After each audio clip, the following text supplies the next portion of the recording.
औज़ुबिल्लाहिमिनश्शैतानिर्रजीम बिस्मिल्लाहिर्रहमानिर्रहीम। अस्सलामु अलैकुम वरहमतुल्लाहि वबरकातुहू। क्या हाल है साथियों? हाजिर हूँ आपका दोस्त राव मोहम्मद इकबाल मुल्तान फॉरेक्स एकेडमी के चैनल से एक नई स्ट्रेटेजी के साथ, एक नए सेटअप के साथ। साथियों, जैसा कि मैं हमेशा आप लोगों को कहा करता हूँ कि मैं जो भी स्ट्रेटेजी या वीडियो शेयर करता हूँ, मेरा मकसद आप लोगों को एजुकेट करना होता है, सिर्फ आपकी मालूमात में इजाफा करना होता है। फॉरेक्स ट्रेडिंग एक बहुत ही रिस्की बिजनेस है और इसमें कोई भी स्ट्रेटेजी फॉलो करने से पहले अपने अकाउंट और अपनी इक्विटी को ज़रूर देखिएगा और अपने रिस्क बेयरिंग कैपेसिटी को मद्देनज़र रखते हुए काम कीजिएगा। अल्लाह ताला आप लोगों को अच्छा ट्रेडर बनाए। चलते हैं जी सेटअप की तरफ। साथियों, आज जो चीज़ मैंने आप लोगों के लिए डिस्कस करने के लिए चुनी है, जो टॉपिक आप लोगों के लिए डिस्कस करने के लिए चुना है, वो है शूटिंग स्टार।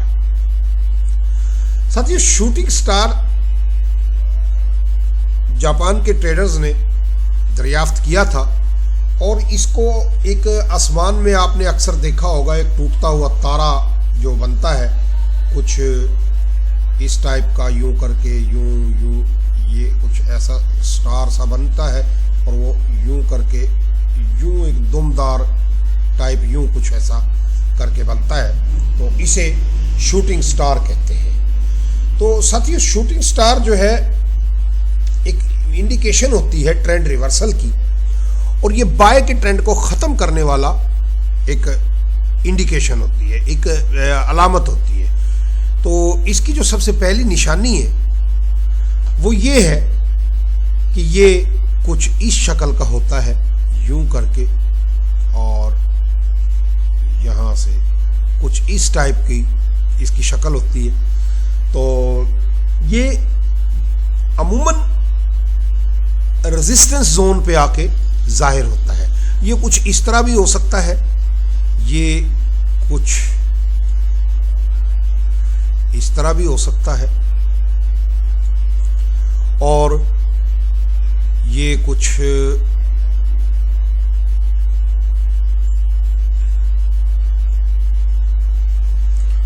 इस तरह भी हो सकता है। यानी ये कुछ, यानी इसका मकसद ये होता है कि इसकी ये जो दुम है, ये जो हिस्सा है, ये हिस्सा जिसे हम दुम कहते हैं, इसकी बॉडी से कम से कम 3 से 4 गुना होना चाहिए।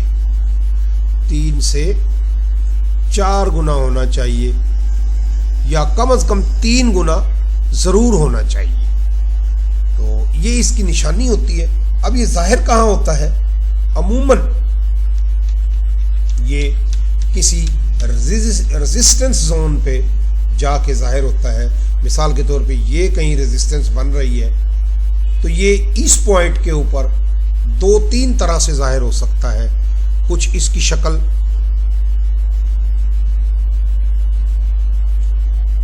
ऐसे भी बन सकती है, कुछ इसकी शक्ल ऐसे भी बन सकती है, और कुछ इसकी शक्ल ऐसे भी बन सकती है। यानी ये एक इस रेजिस्टेंस एरिया के अंदर आके आपको जाहिर होगा।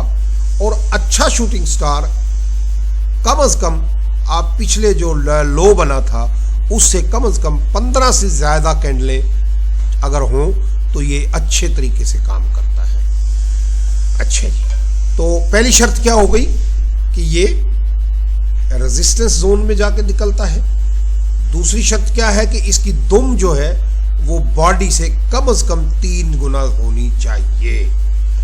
और तीसरी जो चीज़ इसमें जो आती है वो आती है कि आपका एरिया ओवरबॉट होना चाहिए। यानी अगर आप ऑसिलेटर लगा के देखते हैं तो आपका ऑसिलेटर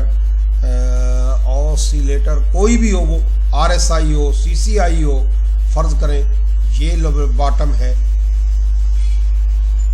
सॉरी ये टॉप है, ये बॉटम है, तो ऑसिलेटर आपका यहाँ कहीं आके और कुछ इस टाइप की शक्ल बना रहा हो तो आप समझेंगे कि ये शूटिंग स्टार वैलिड है।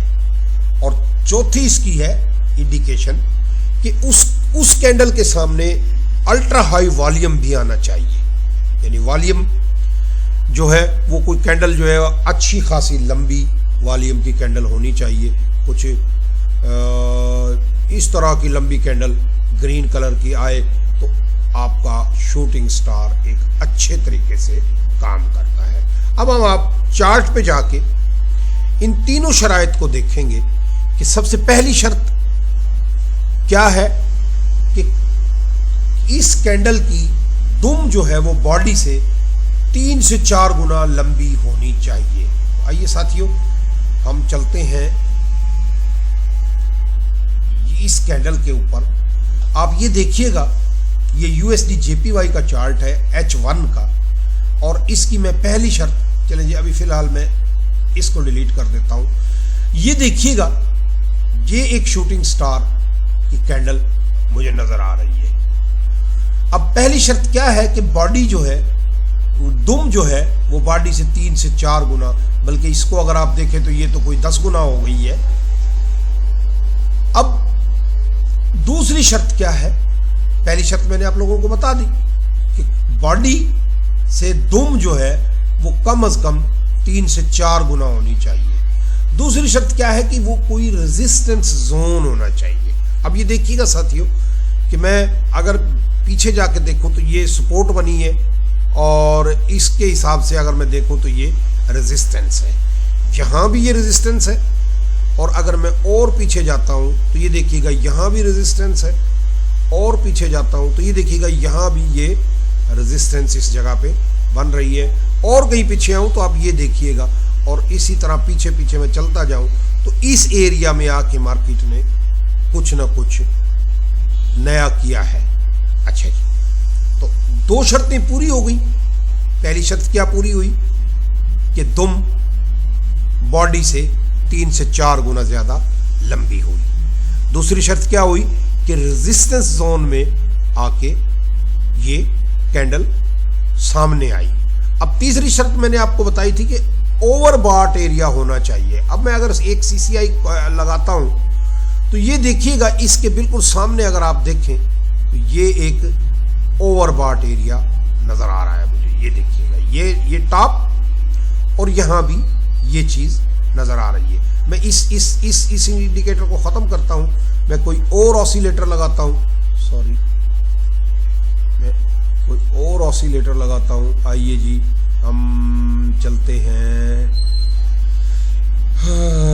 RSI को देखते हैं जी, RSI क्या कर रहा है। ये देखिएगा साथियों, RSI भी, लेकिन RSI ओवरबॉट में यहां नहीं है, लेकिन फिर भी 50 से तकरीबन ऊपर है। ये देखिए 54 पे, ये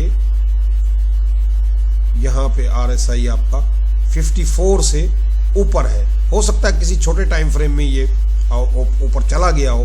अगर मैं M30 में देखता हूं, M30 में यही कैंडल आपको कहीं लंबी चली गई, सॉरी, मैं इसको यहां पे अगर मैं लकीर लगा देता हूं ये, और अब मैं M30 में आता हूं तो आप ये देखिएगा एग्जैक्ट इसी जगह के ऊपर अगर आप देखें तो कुछ ऐसा आपको नजर आया है, और ये तकरीबन ओवरबॉट के करीब ही करीब है।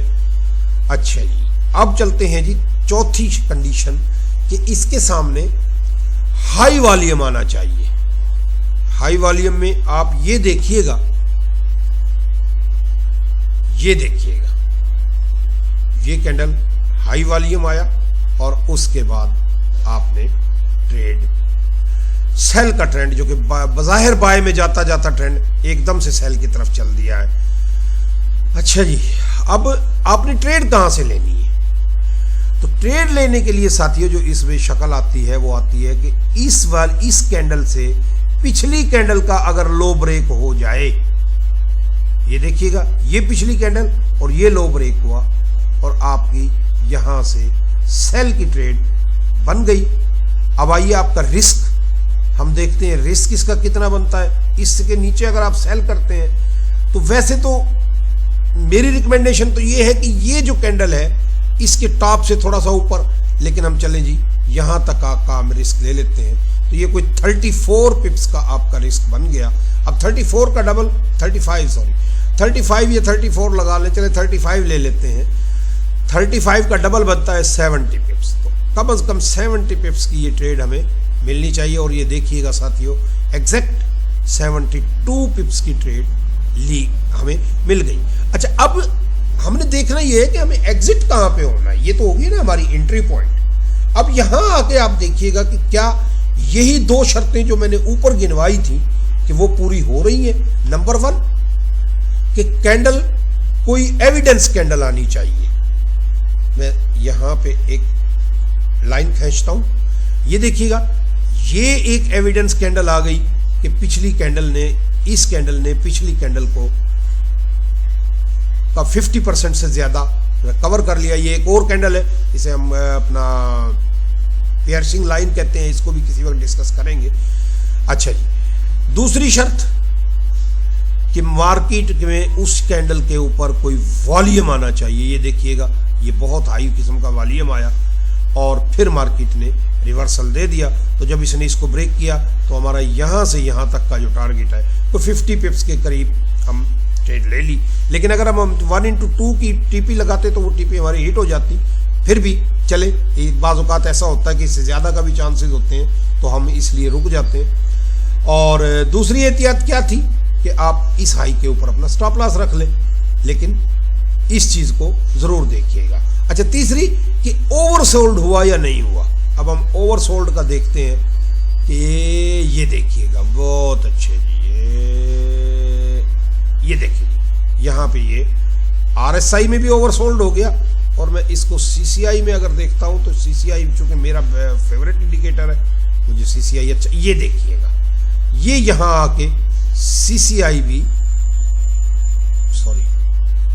ओवरसोल्ड में आ गया। तो ये यहाँ से यहाँ तक की हमारी ट्रेड बन गई।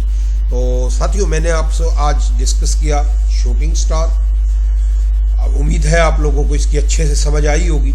अगर मेरी वीडियो, मेरी बातें आपको समझ आए और आप चाहते हैं कि अच्छी से अच्छी आपको वीडियो मिलती रहे, तो चैनल को सब्सक्राइब करें, लाइक करें, और बात समझ में आए तो दूसरों को शेयर करें। और अगर समझ में ना आए तो कमेंट सेक्शन में लिखें कि जी मुझे आपने जो ये बात की है इसका क्या मतलब है। तो मैं कोशिश करूँगा कि आप लोगों को अपनी मालूमात के मुताबिक सही जवाब दे सकूँ। अल्लाह ताला आप लोगों को अच्छा ट्रेडर बनाए। अल्लाह हाफिज़।